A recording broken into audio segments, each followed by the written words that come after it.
Long ago, in the small village of Iyegbaju, nestled deep within the dense forests of Nigeria, there lived a young drummer named Adawale.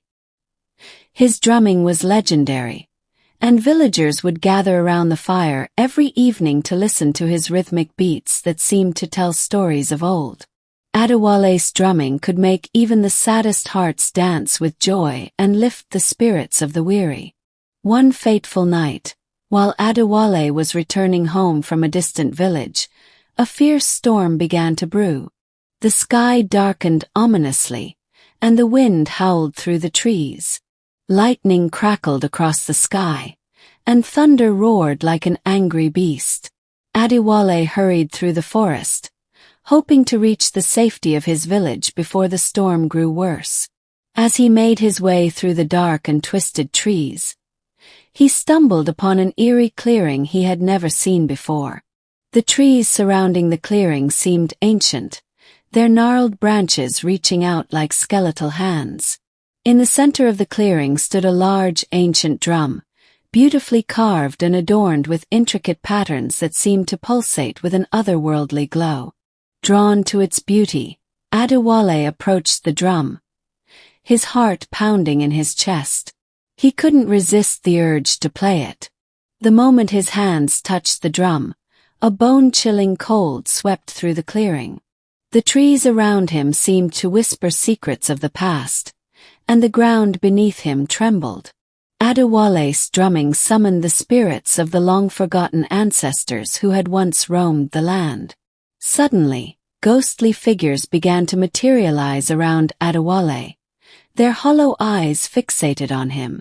The spirits were drawn to the sound of the drum, and they began to dance to its haunting rhythm. Adewale realized too late that he had awakened the restless spirits, and they were not pleased with his intrusion. The spirits encircled Adawale, their mournful wails echoing through the forest. They demanded that he continue drumming, for it was the only way to appease their anger. Bound by fear and sorrow, Adewale drummed through the night, his hands growing weary and his heart heavy with regret. As dawn broke, the spirits began to fade, but they left Adawale with a dire warning. "You are now the guardian of this drum," they whispered. "You must play it every night to keep us at peace. Fail, and you shall join us in the realm of the dead." From that day on, Adewale became the ghostly drummer of Iyegbaju.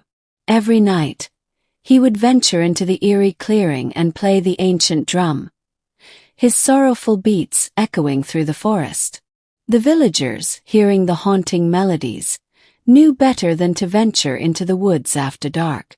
They mourned the loss of their beloved drummer, who had become a tragic figure bound to his fate.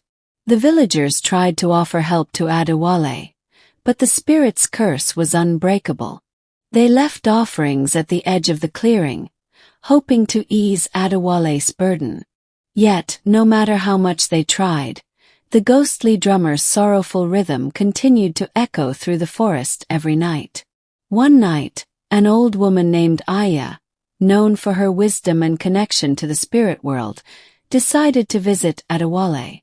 She carried with her a small, ancient talisman said to have the power to communicate with spirits. As she approached the clearing, the ghostly figures began to appear, their mournful wails filling the air. Aya spoke to the spirits with a voice of calm authority. "Great ancestors, I beg you to release Adewale from this curse. He is but a young soul who did not know the consequences of his actions." The spirits, moved by Aya's plea, revealed their sorrowful story.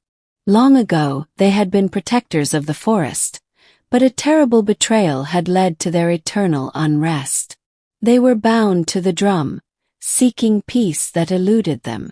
Aya, with tears in her eyes, promised to honor the spirits and keep their memory alive in the village. She vowed that the villagers would care for the forest and remember the ancestors' sacrifices. The spirits, seeing the sincerity in Aya's heart, finally relented. With a final haunting wail, the spirits began to fade, and the ancient drum crumbled into dust. Adawale, freed from the curse, fell to his knees, tears streaming down his face. The villagers welcomed him back with open arms, and they never forgot the lesson of the ghostly drummer. From that day on, the village of Ayegbaju held an annual ceremony to honor the spirits of the forest and remember the story of Adawale, the young drummer whose sorrowful beats had once echoed through the night.